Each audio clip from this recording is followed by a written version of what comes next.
TNPSC group 2 மற்றும் group 4 2025 Tamil தகுதி தேர்வில் இப்போ நம்ம பார்க்க வேண்டியது என்னென்னு பார்த்தீங்கன்னா யூனிட் 3யில் மொத்தம் 15 கேள்விகள் வரும். அதில் தொடர் வகைகளில் நம்ம இங்கே பார்க்க வேண்டியது வினா தொடர். அதாவது குறிப்புகளை கொண்டு வினாக்களிலேயே விடை இருப்பது போன்று வினா தொடர் அமைக்கணும். இதுதான் அதுக்கான தலைப்பு.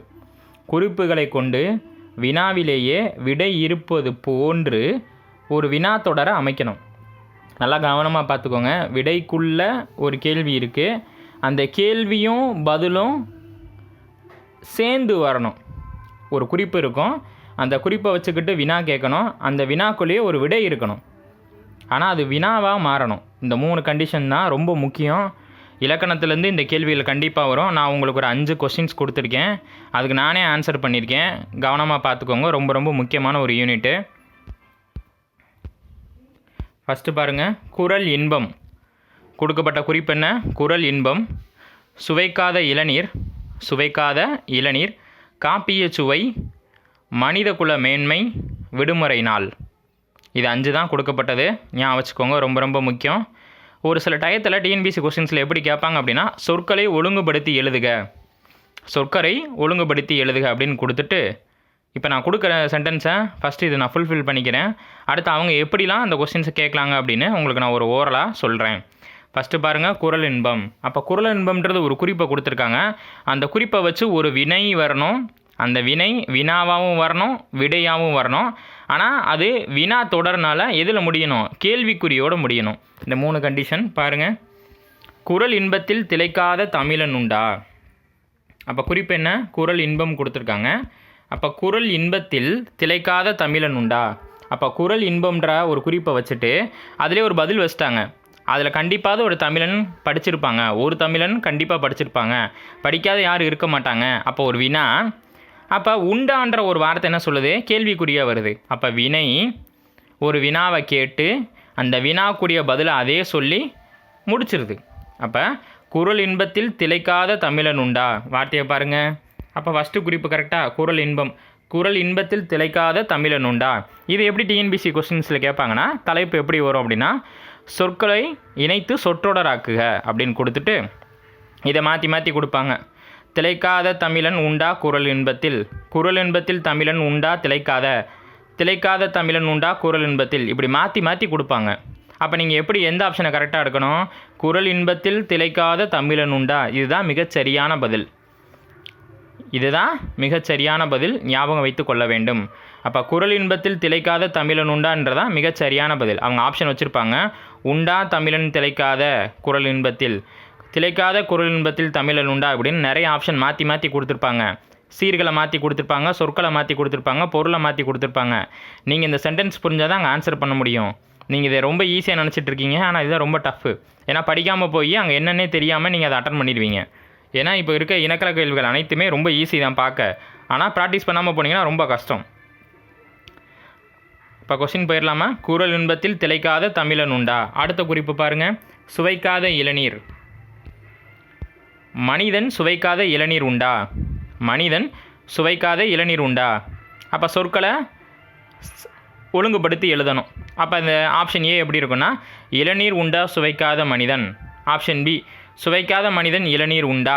ஆப்ஷன் சி, மனிதன் சுவைக்காத இளநீர் உண்டா. அப்போ எந்த ஆப்ஷன் சரி? சி தான் சரி. மனிதன் சுவைக்காத இளநீர் உண்டா. அப்போ இளநீர் சுவைக்காத இளநீர்ன்றது குறிப்பு.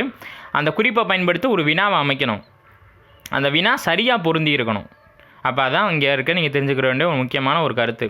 அப்போ மனிதன் சுவைக்காத இளநீர் உண்டா என்பதுதான் மிகச்சரி. அடுத்து பாருங்கள், மனித குல மேன்மையை பாடாத கவிஞன் உண்டா. அப்போ 3வது கருத்து நம்ம என்ன சொன்னோம்? மனித குல மேன்மை. அப்போ மனித குல மேன்மையை பாடாத கவிஞன் உண்டா. அப்போ எல்லாருமே கண்டிப்பாக பாடியிருப்பாங்க. கவிஞர்கள் அனைத்துமே மனித குல மேன்மையை பற்றி போற்றி பாராடி தான் பாடியிருப்பாங்க. அந்த கருத்தை ஒரு வினாவாக மாற்றணும். அந்த வினாவை தான் இவங்க அங்கே கேட்டிருக்காங்க. மனித குல மேன்மையை பாடாத கவிஞன் உண்டா. இதை சொற்களை சீர்படுத்தி எழுத சொல்லும்போது மாற்றி கொடுப்பாங்க. மனிதகுல மேன்மையை கவிஞன் உண்டா பாடாத, அல்லது பாடாத கவிஞன் உண்டா மனிதகுல மேன்மையை அப்படின்னு மாற்றி கொடுப்பாங்க. உங்களுக்கு எல்லா மீனிங்கும் ஒரே மாதிரி தோணும். அப்போ இங்கே ஒரு டைமோ 2 டைமோ இந்த ஆடியோவை நீங்கள் கேட்டுட்டு போனால் தான் அங்கே என்ன கேட்குறாங்கன்னே உங்களுக்கு புரியும். தலைப்பும் புரியாது, என்ன கீழே கொடுத்துருக்காங்கன்னு புரியாது. ஏன்னா இலக்கணம் பார்க்க ரொம்ப எளிமையாக இருக்கும். அவங்களுக்கு புரிகிற மாதிரி சொல்லணும்னா எல்லாமே கொஞ்சம் கஷ்டம். ப்ராக்டிஸ் பண்ணாமல் போனீங்கனாலே அது என்ன கேட்டிருக்காங்க நம்ம என்ன எழுதணுன்னே புரியாது. இப்போ ஒரு கேள்வி கேட்குறாங்க இலக்கணத்திலே, நிறம், சுவை, அளவு, வடிவம் போன்றவற்றை குறிப்பிடுவது எதுன்னு கேட்பாங்க. நமக்கு தெரியும் பண்பு தொகை அப்படின்னு. அப்போ இலக்கண குறிப்பில் பண்பு தொகைக்கான ஒரு அல்காரிதம் தெரியணும், அதுக்கான ஒரு வாய்ப்பாடு தெரியணும். அது நிறத்தை குறிக்கும், அளவை குறிக்கும், வடிவத்தை குறிக்கும் அப்படின்னு. அப்படி தெரிலனா அந்த கொஸ்டின்ஸ்க்கு நம்மளால் என்ன செய்ய முடியாது, ஆன்சர் பண்ணவே முடியாது. இந்த மாதிரி தான் அவங்க கேட்பாங்க இலக்கணத்தில். அப்போ இலக்கணத்தை நீங்கள் டாப் டு பாட்டம் 85 கொஸ்டின்ஸ் இலக்கணத்தில் தான் வரும்போது அந்த இலக்கணத்தான பகுதிகள் எங்கெங்கே எத்தனாம் வகுப்பு பாடப்புத்தகத்தில் இருக்குன்னு படிக்கணும். அது 8th எங்கே இருக்குது, 9th எங்கே இருக்குது, 10th எங்கே இருக்குது, ஓல்டு புத்தகத்தில் எப்படி இருக்குது, எல்லாத்தையும் நீங்கள் மெர்ச் பண்ணி தான் படிக்கணும். ரெண்டாவது, அது என்ன தான் நீங்கள் படித்தாலும் ஒரு தடவை அது எக்ஸாம்ஸ்க்கு நீங்கள் என்ன செய்யணும், ஒர்க் அவுட் பண்ணி பார்க்கணும். இல்லைனா கண்டிப்பாக அது ரீட் ஆகாது உங்களுக்கு டக்குன்னு. அப்போ 3வது கேள்வி பாருங்கள், மனிதகுல மேன்மையை பாடாத கவிஞன் உண்டா. 4வது பாருங்கள், விடுமுறை நாளை விரும்பாத மாணவர் உண்டா. அப்போ 4வது குறிப்பு என்ன கொடுத்தோம், விடுமுறை நாள். அப்போ விடுமுறை நாள் விரும்பாத மாணவர் உண்டா. அதேமாதிரி சொற்களை சீர்படுத்தி எழுதும்போது மாற்றி மாற்றி கொடுப்பாங்க. மாணவர் உண்டா விரும்பாத நாளை, அல்லது விடுமுறை நாளை மாணவர் உண்டா விரும்பாத அப்படின்னு மாற்றி மாற்றி கொடுப்பாங்க. அப்போ விடுமுறை நாளை விரும்பாத மாணவர் உண்டா என்பதுதான் மிகச்சரி. கம்பராமாயணத்தில் இல்லாத காப்பிய சுவையா. அப்போ எல்லா சுவையும் கம்பராமாயணத்தில் இருக்குன்னு சொல்லியிருக்கணும்.